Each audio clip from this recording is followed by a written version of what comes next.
Hello दोस्तों, बहुत बहुत स्वागत है आपका हिंदी मीडियम के नंबर 1 चैनल सोम क्लासेस में।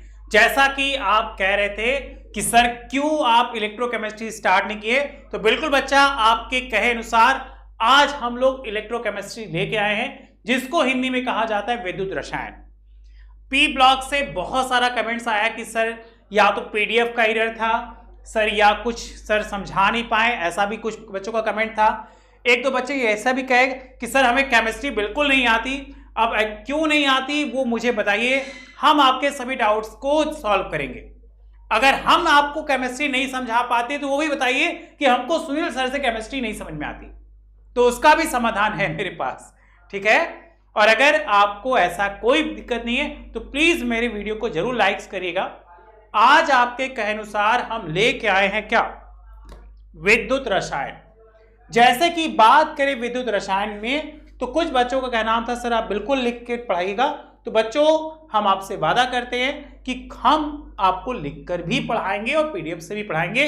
अब आगे से आपको किसी प्रकार की कोई समस्या नहीं होगी। जैसा कि चैप्टर हमारा नाम है विद्युत रसायन, मतलब रसायन विज्ञान की वह शाखा जिसमें विद्युत और रसायन का मतलब क्या, रासायनिक ऊर्जा, मतलब रसायन विज्ञान की वह शाखा जिसमें विद्युत और रासायनिक ऊर्जा के गुणधर्मों का अध्ययन किया जाता है, उसे कहा जाता है क्या, बताओ। उसे ही तो कहा जाता है क्या, विद्युत रसायन। अगर विद्युत रसायन की बात करें बच्चों, तो विद्युत रसायन में जो रासायनिक ऊर्जा है उसको विद्युत ऊर्जा में, मतलब जैसे सोचिए इसे कि विद्युत ऊर्जा को हमने बदल दिया किसमें, रासायनिक ऊर्जा में। और अगर रासायनिक ऊर्जा की बात याद रखनी है तो आप दिमाग में बनाइएगा बैटरी, जिसको कहते हैं सेल, क्योंकि 90% जो क्वेश्चन आते हैं वो इसी के बेस पे आते हैं, सेल। और हम फिर रासायनिक ऊर्जा को किसमें बदल देते हैं, विद्युत ऊर्जा में। जैसे सोचिए, आज ज्यादातर हम लोग के घरों में इन्वर्टर है, आपके घर में भी होगा, तो आप पाओगे कि इन्वर्टर में एक बहुत बड़ी बैटरी लगी होगी, वही बैटरी का पैसा लेते हैं। अब उसमें हम लोग क्या पाते हैं कि उस बैटरी के आधार पर हमारे घरों में लाइट डिपेंड होती है कि बैटरी बैकअप कितना देता है, 4 घंटे 5 घंटे। अगर नहीं समझ में आता तो ऐसा समझो मोबाइल, इस मोबाइल में भी बैटरी लगी है। जब लाइट नहीं रहती है, अगर हमारी बैटरी डिस्चार्ज हो जाती तो हम लोग बहुत व्याकुल हो जाते हैं, आप भी बहुत व्याकुल हो जाते हैं, क्योंकि इस समय हम लोग इसी के माध्यम से जुड़े हुए हैं। और फिर लाइट आते ही इसको चार्ज करते, चार्ज करने का मतलब इसकी जो रासायनिक ऊर्जा थी, मतलब इसकी जो बैटरी थी, वो खत्म हो गई। अब विद्युत ऊर्जा के द्वारा हम रासायनिक ऊर्जा को जगा रहे, और जब हम लोग चार्जर निकाल लेते हैं, मान लो ये चार्जर था, इसको निकाल लिए, तो क्या होगी, फिर रासायनिक ऊर्जा से हमारी जो बैटरी है, देखो ये एकदम लगातार टनाटन काम कर रही है।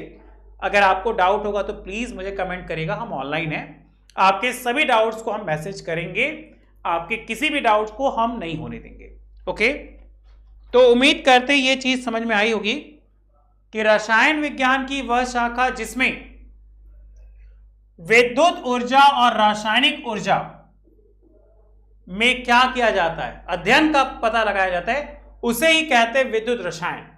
तो बच्चों, आप लोग एक छोटी सी हेडिंग बनाइए, परिभाषा। आइए परिभाषा से ही आगे बढ़ेंगे। जैसा कि एक नाम और है सर, बैटरी। बैटरी याद करिए, बहुत सारी बैटरी आप जानते हैं, जैसे आपने सुना होगा डेनियल सेल, सुना सुना नाम लग रहा है कि एकदम सुना सुना लग रहा है या आप सुने होंगे डेनियल सेल के बाद क्या, डेनियल सेल के बाद गैल्वेनिक सेल, ये सब सुना सुना नाम लग रहा है। और एक नाम और सुने होंगे, सीसा संचायक सेल। तो ये बहुत सारे, या एक नाम और सुन लो, शुष्क सेल, ये बहुत सारे शेल आप जानते हो और उम्मीद करते हैं कि ये सारी चीजें होंगी। आपसे एक रिक्वेस्ट है कि आप क्या करिए, कॉपी निकाल लीजिए, कॉपी के साथ साथ बुक भी निकाल लीजिए, क्योंकि बुक में एक फिगर है, फिगर हम यहाँ बोर्ड पे बनाएंगे तो काफी टाइम लग जाएगा। अगर आप लोग बुक निकाल लेंगे तो बस उसको समझा देंगे, वो आपके समझ में आ जाएगा। ओके, तो चलिए बुक और कॉपी लेकर बैठिए। अगर कोई डाउट होगा तो मुझे बताइएगा तुरंत। आप तैयार हैं? चलो हम भी तैयार हैं। हेडिंग बनाइए परिभाषा। तो क्या है? रसायन विज्ञान की वह शाखा जिसके अंतर्गत विद्युत एवं रासायनिक ऊर्जा में परस्पर परिवर्तन, मतलब विद्युत से रासायनिक, रासायनिक से विद्युत, इनमें जो परस्पर परिवर्तन का अध्ययन करते हैं उसे ही कहते हैं क्या? विद्युत रसायन। ये बच्चों किसके माध्यम से होती है?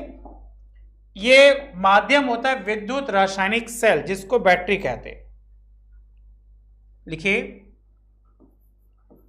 यह एक ऐसी व्यवस्था है, ऐसी व्यवस्था है जिसके द्वारा, अब बैटरी में कैसी ऊर्जा होगी? रासायनिक। तो जिसके द्वारा रासायनिक ऊर्जा को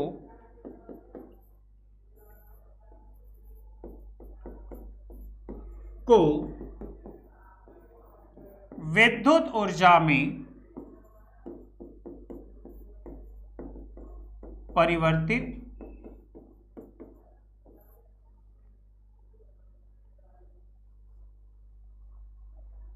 ठीक है,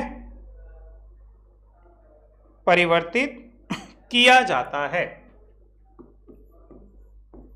आप लिखते रहिएगा, इसलिए देखिए हम बोर्ड से हट जा रहे हैं कि आपको लिखने में कोई ना हो। बच्चों प्लीज नोट्स जरूर बनाइएगा, नोट्स बनाएंगे तो आपको याद रहेगा। वीडियो से कुछ नहीं होने वाला, नोट्स ही आपको पेपर में काम देगा। इस प्रकार के सेल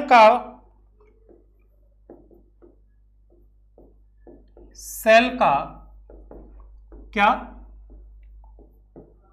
विद्युत वाहक बल सेल में हो रही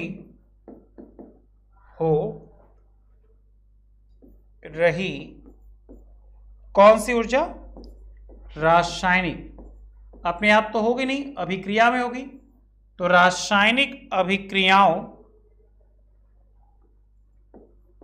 की तीव्रता के समानुपाती होती है। देखिए, विद्युत रासायनिक सेल की बात करें तो ये एक ऐसी व्यवस्था कहिए, या ऐसी युक्ति कहिए, या ऐसी डिवाइस कहिए जो आपको अच्छे से याद हो जाए, वो कह सकते। तो यह एक ऐसी व्यवस्था है जिसके द्वारा रासायनिक ऊर्जा को विद्युत ऊर्जा में परिवर्तित किया जाता है।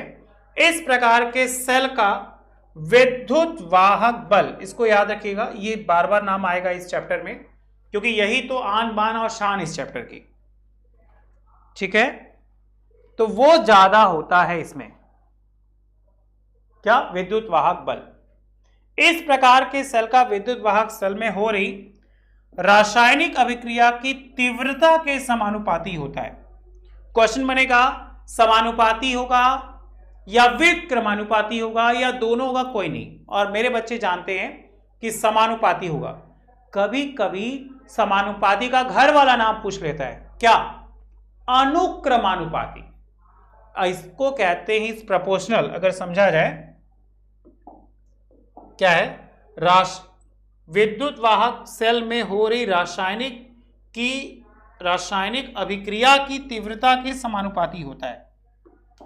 अभिक्रिया छूट गया क्या? रासायनिक अभिक्रिया की तीव्रता के समानुपाती होता है, मतलब ऐसे इसी को तो कहते is proportional, is proportional. Copy कर लीजिए एकदम अच्छे से। अगर हम बात करें सेल की तो आपको बताया मोस्टली एक सेल याद रखिए जो हमारे चैप्टर में बहुत ही इंपॉर्टेंट है, जिसका नाम है डेनियल सेल। आपके पास बुक है, एनसीईआरटी बुक होगी तो और भी अच्छा है, एनसीईआरटी बुक निकाल लीजिए। इस सेल को ही एक और नाम दिया गया है कि इसे गैल्वेनिक। दोस्तों, अगर आप 2022 की बोर्ड परीक्षा में पेपर दोगे और अगर आप यूपी बोर्ड के स्टूडेंट हो तो आप सभी के लिए बहुत बड़ी गुड न्यूज़ है। अनअकैडमी जो इंडिया का सबसे नंबर 1 लर्निंग प्लेटफॉर्म है पूरे इंडिया का, अब यूपी बोर्ड स्टूडेंट की तैयारी कराने आ चुका है। अब अनअकैडमी पर आप क्लास 9 से 12 तक की यूपी बोर्ड के सभी सब्जेक्ट की तैयारी कर सकते हो। जितने भी स्टूडेंट देख रहे हैं मैं उनको बता दूं, अभी आप अनअकैडमी पर उत्तर प्रदेश बोर्ड के लिए फ्री क्लासेस चलाई जा रही हैं। और सबसे इंपॉर्टेंट बात है, यहाँ पर आप बिल्कुल फ्री में टेस्ट भी दे सकते हो, जिससे आप पता कर सकते हो कितने चैप्टर्स आपके तैयार हो चुके हैं। और ये हिंदी और इंग्लिश दोनों मीडियम स्टूडेंट के लिए आ चुका है। और सबसे इंपॉर्टेंट बात है, यहां पर आपके लिए स्पेशल बैच भी बनाया गया है, जिससे आप घर बैठे इंडिया के टॉप एजुकेटर द्वारा अपने सभी विषयों की तैयारी कर सकते हैं। तो जितने भी स्टूडेंट देख रहे हैं, आप अगर वहां पर कोई भी बैच ज्वाइन करते हो तो वहां पर शुभम UP10 ये कोड यूज करोगे तो आपके पूरे फीस से 10% डिस्काउंट आपको तुरंत मिल जाएगा। तो जितने भी स्टूडेंट देख रहे हैं, आज ही अनअकैडमी ऐप डाउनलोड करो, वहां पर उत्तर प्रदेश बोर्ड के सभी विषयों की तैयारी आप शुरू करो। या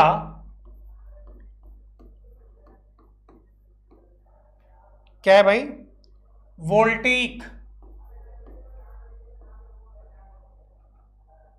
सेल भी कहते हैं।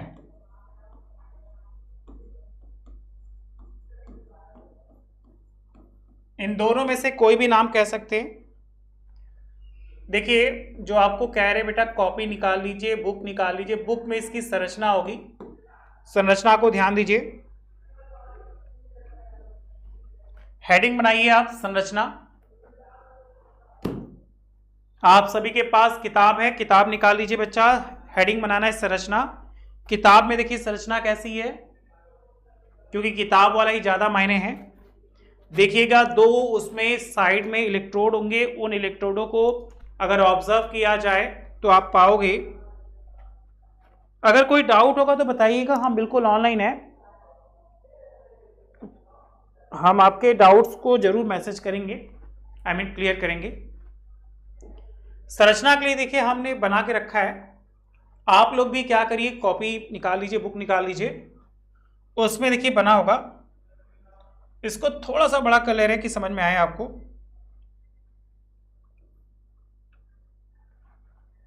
क्या कहा गया बेटा, इसको चित्र को बना लीजिएगा ना, ये चित्र ही आपका होमवर्क रहेगा।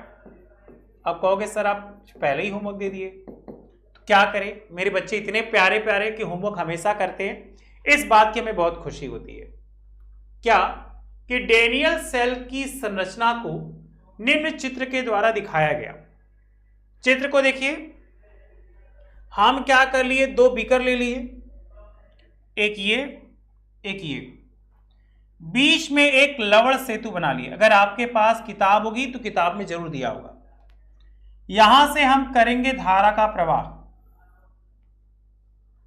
ओके, अब क्या करेंगे, दो चीजें, एक कैथोड और एक एनोड। इसे ही कहा जाता है क्या, इलेक्ट्रोड। इलेक्ट्रोड में दो चीजें होती हैं, एक कैथोड होता है, एक एनोड होता है। क्या देख रहे हैं कि ये वाला पार्ट आपका जो है एनोड है, ऋण सिरा, जहां पे ऑक्सीकरण की अभिक्रिया हो रही है, जिसमें हमने धातु रखा क्या, जिंक। उधर चला जाए। अगर हम बात करें कैथोड की, जिसमें अपचयन हो रही है धन सिरा, मतलब हमेशा बैटरी में देखेंगे तो एक साइड पॉजिटिव होगा और दूसरी साइड नेगेटिव होगा। तो याद रखिएगा कि पॉजिटिव वाला बेसिकली कैथोड होता है जो ऋण आवेशी से बना होता है, जिसपे धातुएं धन आवेशी जाती हैं, और यहां पे नेगेटिव है जो ऋण सिरा है। आ रहा है समझ में? चित्र साफ साफ दिख रहा है, ऐसा कि नहीं कि पिछली बार की तरह आप कहो कि सर धुंधला दिख रहा है। धुंधला नहीं है ना, पक्का ना? आप मुझे मैसेज कीजिएगा, कमेंट बॉक्स में जरूर, कोई डाउट होगा तो बताइएगा कि सर ऐसा तो नहीं इस बार भी धुंधला दिख रहा है, क्योंकि हमारे बच्चों को बहुत शिकायत थी कि सर बहुत धुंधला दिखा, बहुत धुंधला दिखा। तो बेटा वो सॉफ्टवेयर की वजह से ऐसा हो गया था, और जानते हो जब आदमी प्रॉब्लम हो जाता है तो मशीनों में तो और भी प्रॉब्लम हो रही है। आदमी का दिमाग हैंग कर रहा है तो मशीनें भी हैंग करेंगी। ठीक है, समझ में आया? आप लोग से रिक्वेस्ट है बेटा, होमवर्क है, इस चित्र को जरूर बना लीजिएगा। बहुत जल्दी हम लोग टेलीग्राम में भी जुड़ जाएंगे, जो बच्चे टेलीग्राम में हैं वो मुझसे डिस्कस कर सके हैं। ठीक है, कॉपी कर लीजिए। आगे बढ़े, समझ में आ रहा है? चलिए आगे चलते हैं। हेडिंग बनाइएगा बच्चा क्रिया विधि।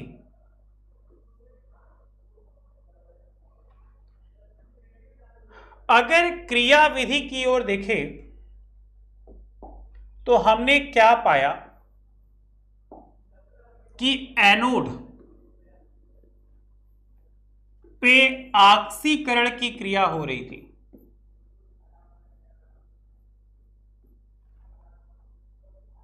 तो जिंक से क्या हो गया, Zn+2 और 2 इलेक्ट्रॉन इसमें से निकले। कैथोड में कैसी प्रक्रिया हो रही थी? अपचयन की। क्योंकि मेरे बच्चे बहुत अच्छे से जानते हैं कि जो रेडॉक्स अभिक्रिया होती है वो 2 अभिक्रियाओं का सम्मिलन होता है, एक ऑक्सीकरण और दूसरा बच्चा अपचयन।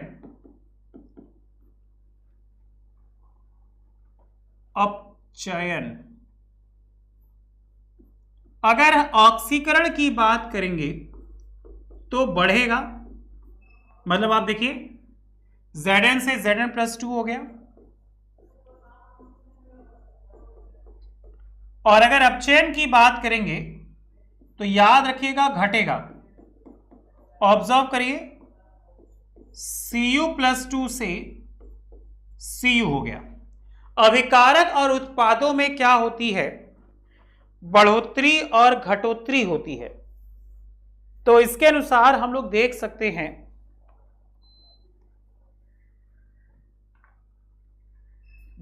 हैं कि कहां अभिक्रिया हो रही है, और इन दोनों अभिक्रियाओं को जोड़ दे तो क्या हो जाएगी? रेडॉक्स अभिक्रिया। ऐसी अभिक्रिया को ही कहते हैं क्या? रेडॉक्स। ओके, जैसे देखिए अब दोनों को जोड़ दे रहे हैं ना,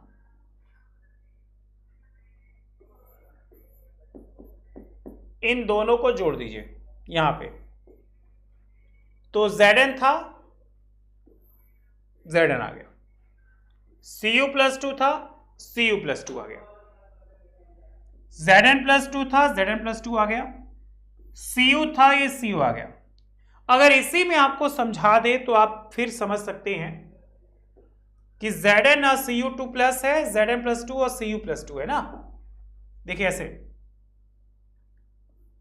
Zn प्लस Cu+2, Zn+2 और Cu।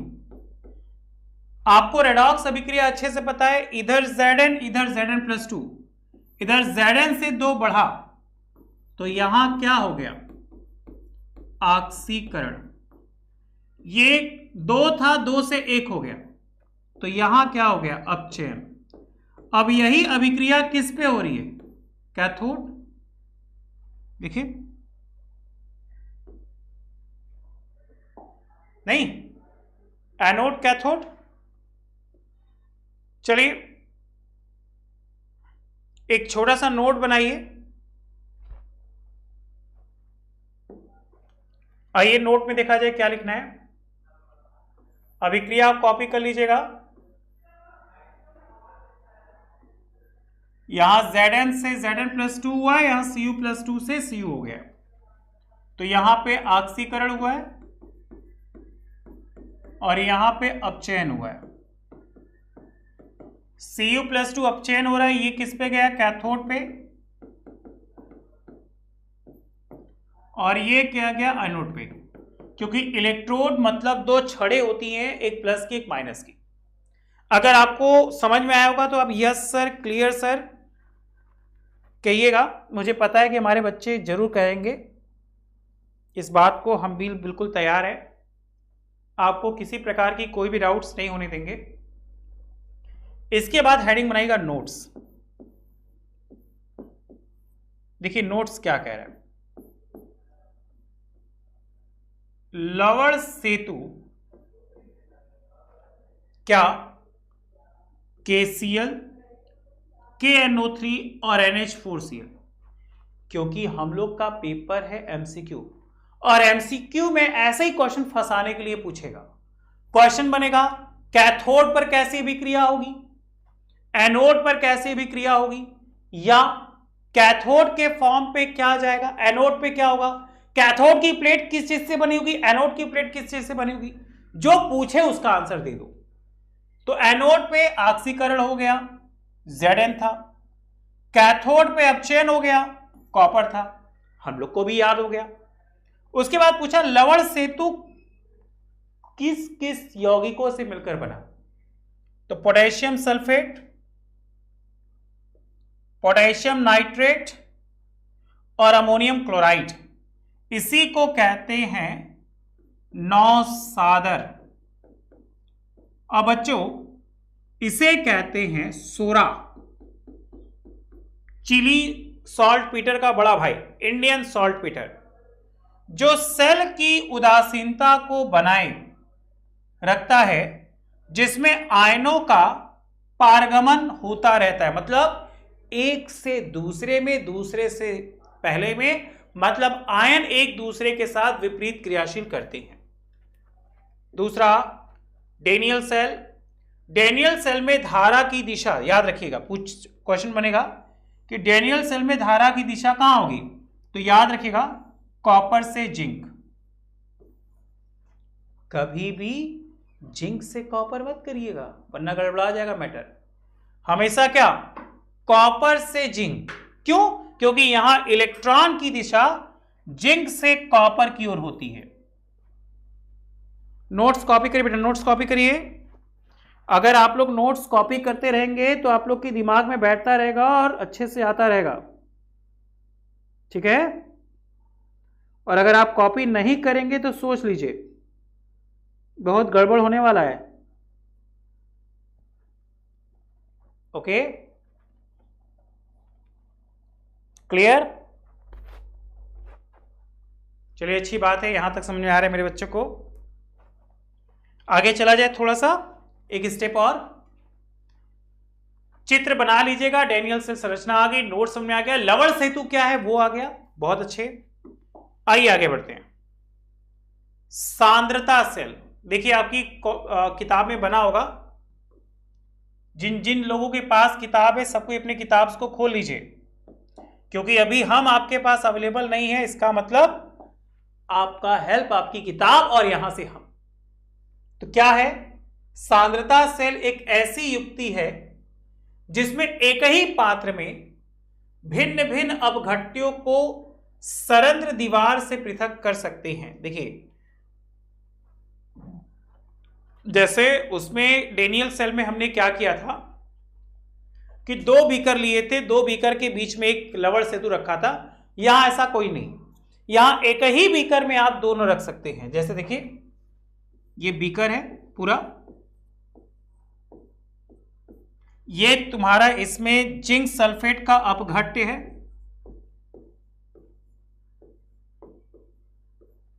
यहां पे कॉपर सल्फेट का अपघट्य है,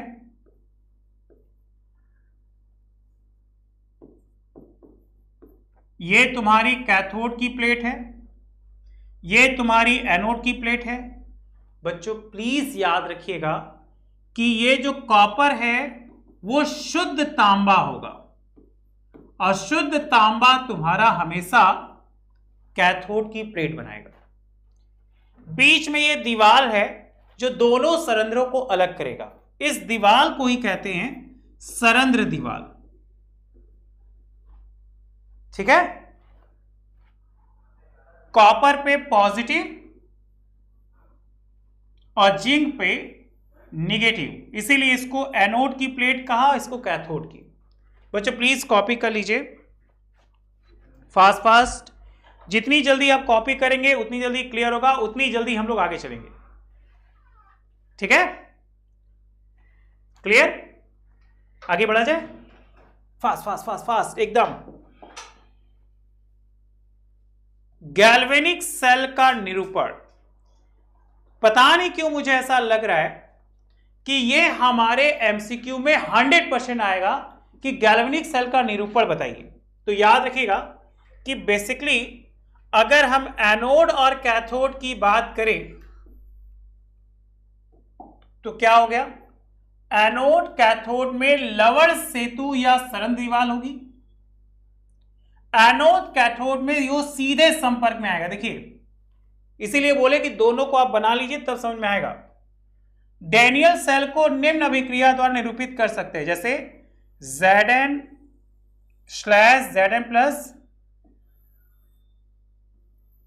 यहां पे देखिए कॉपर और कॉपर+2। इसी के बेस पे एक क्वेश्चन बना रहे हैं, इस क्वेश्चन को समझेंगे तो वो आपकी संरचना एकदम क्लियर हो जाएगी। Cu+2Ag+ एक समीकरण है, Cu+2Ag सेल की अभिक्रिया में सबसे पहला कौन सा इलेक्ट्रोड ऋणावेशित होगा। अभी सोचिए, कुछ देर पहले अभिक्रिया हम बता रहे थे इलेक्ट्रोड अभिक्रिया क्या होगी और धारा प्रवाह क्या होगा। अभी आपको पता है ना, जिंक से कॉपर की ओर, कॉपर से जिंक की ओर, तो यहां कॉपर जिंक छोड़ दीजिए, यहां पे कॉपर के साथ ले लिए सिल्वर। इसको ध्यान लगाइए क्या हो सकता है। ओके, समझ में आ रहा है, चलिए अच्छी बात है, समझ में आ रहा है तो चलिए आंसर बता देते हैं आपको, आप लोग लगाइएगा। अगर हम बात करें क्वेश्चन की तो क्वेश्चन को ध्यान से देखिए। क्वेश्चन हमारा कहा जा रहा था, हम लोग के पास एक अभिक्रिया थी कॉपर से Cu+2, मतलब ये बढ़ गया, तो यहां पे क्या हो गया, ऑक्सीकरण। बताइए दिख रहा है, समझ में आ रहा है। 80 Ag+ से ये हो गया Ag, मतलब यहां हो गया क्या, अपचयन। सबसे पहला कौन सा इलेक्ट्रोड ऋणावेशित होगा, तो पहला कॉपर होगा। क्यों, क्योंकि साफ साफ पता चल रहा है ऑक्सीकरण जिस पे होगा। इलेक्ट्रोड अभिक्रिया क्या होगी, तो एनोड पर Cu से Cu+2 हुआ, इसको उदासीन करने के लिए 2 इलेक्ट्रॉन ले लिया। कैथोड पर Ag+2 से 2 इलेक्ट्रॉन हो गया, इसको उदासीन करने के लिए 2 इलेक्ट्रॉन इधर ले लिए।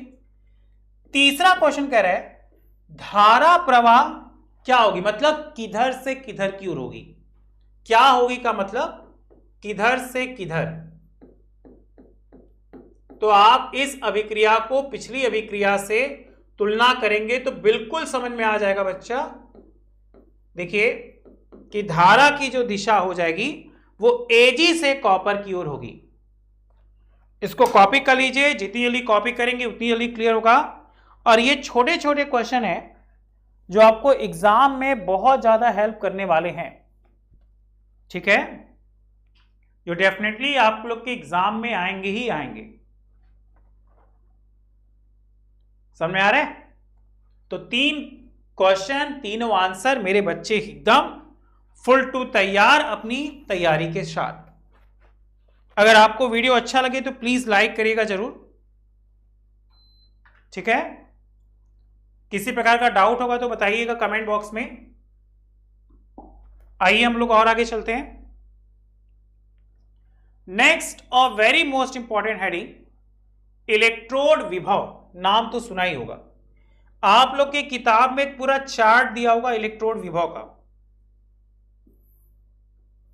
क्या कि जब धातु की पत्ती, मतलब जो पतली पन्नी होती है, को स्वयं इसी आयन युक्त विलयन में रखा जाता है तो धातु की जो पन्नी पत्ती होती है वो सापेक्ष धनावेशित, देखिए, या ऋणावेशित हो जाती है तथा विलयन में विपरीत आवेश आ जाता है। इस प्रकार धातु की पत्ती तथा इसके विलयन के मध्य एक विभव उत्पन्न हो जाता है, इसे ही इलेक्ट्रोड विभव कहते हैं। एक बार लिख लीजिए, 2 से 3 बार पढ़िए। अगर ना समझ में आए तो वीडियो को 2 से 3 बार पीछे खींचिए। जितनी बार वीडियो को पीछे खींचेंगे उतनी बार क्लियर होगा और उतनी जल्दी हम लोग सीखेंगे इस चीज को, ठीक है। और आपको बता दें, इलेक्ट्रोड विभव हमारी इस टॉपिक का मोस्ट इंपॉर्टेंट है, क्योंकि इस चैप्टर में कुछ ही ऐसे क्वेश्चन हैं जो अक्सर एग्जाम में 100% आते हैं। तो 100% वाले को तो लेना है, क्योंकि 2 धात वाले तो वैसे ही चले जाएंगे। आइए समझा जाए थोड़ा सा। जैसे देखिए, अगर हम एक आक्सीकरण विभव की बात करें तो ये छोटे छोटे चित्र आपके बुक में हैं। मान लेते कोई धातु M था, यह अभिक्रिया हुआ, इसके ऊपर कोई आयन आ गया, मान लिए N आयन आ गया, उसको हटाने के लिए यहां N इलेक्ट्रॉन ले लिए। अगर अपचयन होगा तो सेम Mn, जैसे भी पिछली वाली क्लास में कर रहे थे, इलेक्ट्रॉन ये हो गया, ये मतलब ऑक्सीकरण अपचयन मिलकर ये हो गई क्या, रेडॉक्स। ये धात्विक विलयन, एक धातु है, 2 कैथोड है, ये समझ में आ गया तो ठीक है। नेक्स्ट हेडिंग बना लीजिए आप, मानक इलेक्ट्रोड विभव। और आप लोग से रिक्वेस्ट है कि प्लीज प्लीज प्लीज जो आपकी किताब में एक चार्ट बना है मानक इलेक्ट्रोड विभव का, कम से कम बच्चों 5 पॉइंट आप याद कर लीजिए। किसके किसके लिए, कॉपर, जिंक, सिल्वर, ठीक है, मैग्नीशियम, एल्युमिनियम। ये 5 ऐसे मोस्ट इंपॉर्टेंट है जिनको बच्चों आप याद कर लेंगे तो 100% आपके एग्जाम में 95+ मार्क्स आएंगे। और इतना क्लियर है तो आइए थोड़ा सा रिवीजन कर लिया जाए। अगर रिवीजन की बात करें तो आप नेक्स्ट हेडिंग दे दीजिएगा, मानक इलेक्ट्रोड विभव। ये हम लोग नेक्स्ट क्लास में पढ़ेंगे। आइए रिवीजन कर लिया जाए थोड़ा सा। आज हम लोग जो स्टार्ट किए वो स्टार्ट क्या किए, विद्युत रसायन। विद्युत रसायन में हम लोगों ने डैनियल सेल की अभिक्रिया देखी जहां ऑक्सीकरण अपचयन हो रहा है। उसके बाद परिभाषा देखा। परिभाषा रसायन विज्ञान की वह शाखा जिसके अंतर्गत विद्युत और रासायनिक ऊर्जा में परस्पर परिवर्तन का अध्ययन किया जाता है, उसे विद्युत रसायन कहते हैं। अपने आप में ही नहीं होता, इसको करने के लिए मुझे क्या चाहिए, विद्युत रासायनिक सेल चाहिए, जिसको बैटरी कहते हैं। यह एक ऐसी व्यवस्था या युक्ति होती है जिसके द्वारा क्या करते हैं, रासायनिक ऊर्जा को विद्युत, विद्युत ऊर्जा को रासायनिक ऊर्जा में बदला जाता है। और जैसा कि इंट्रोडक्शन था कि यह हमारा लेक्चर 1 है। लेक्चर 1 में क्या देखा कि विद्युत ऊर्जा से रासायनिक ऊर्जा में परिवर्तन बैटरियों के द्वारा होता है। कुछ बैटरियों के नाम लिखे हैं, कुछ बैटरियां आपके घर में हैं, कुछ बैटरियां आपके हाथ में है। आप कहोगे कौन, बिल्कुल जिसको टिक टिक टिक टिक कर रहे हो, मोबाइल है ना। तो ये सब क्या है, इस चैप्टर के पार्ट है। तो उम्मीद करते हैं आज का वीडियो अच्छा लगा होगा। तो प्लीज बच्चों हमारी वीडियो को लाइक करिएगा, शेयर करिएगा। और जैसे आपको बताए थे, जैसे कृष्ण मूवी में जादू को धूप चाहता है तो उसको एनर्जी मिलती है, उसी तरह हमको लाइक चाहता है। आप जितना ज्यादा लाइक्स करेंगे उतना जल्दी मुझे एनर्जी आएगी। ओके, अगर मेरा वीडियो अच्छा लगा हो तो प्लीज इसे लाइक जरूर करिएगा, शेयर करिए और जल्दी से जल्दी करिए सब्सक्राइब हो जाए, क्योंकि हम लोग 10 मिलियंस में पहुंचने वाले हैं और जैसे ही 10 मिलियंस में पहुंचेंगे एक बम्पर पार्टी देंगे। आ जाना सब कोई हवेली पे, ठीक है? तो चलो, thank you so much, bye bye, love you.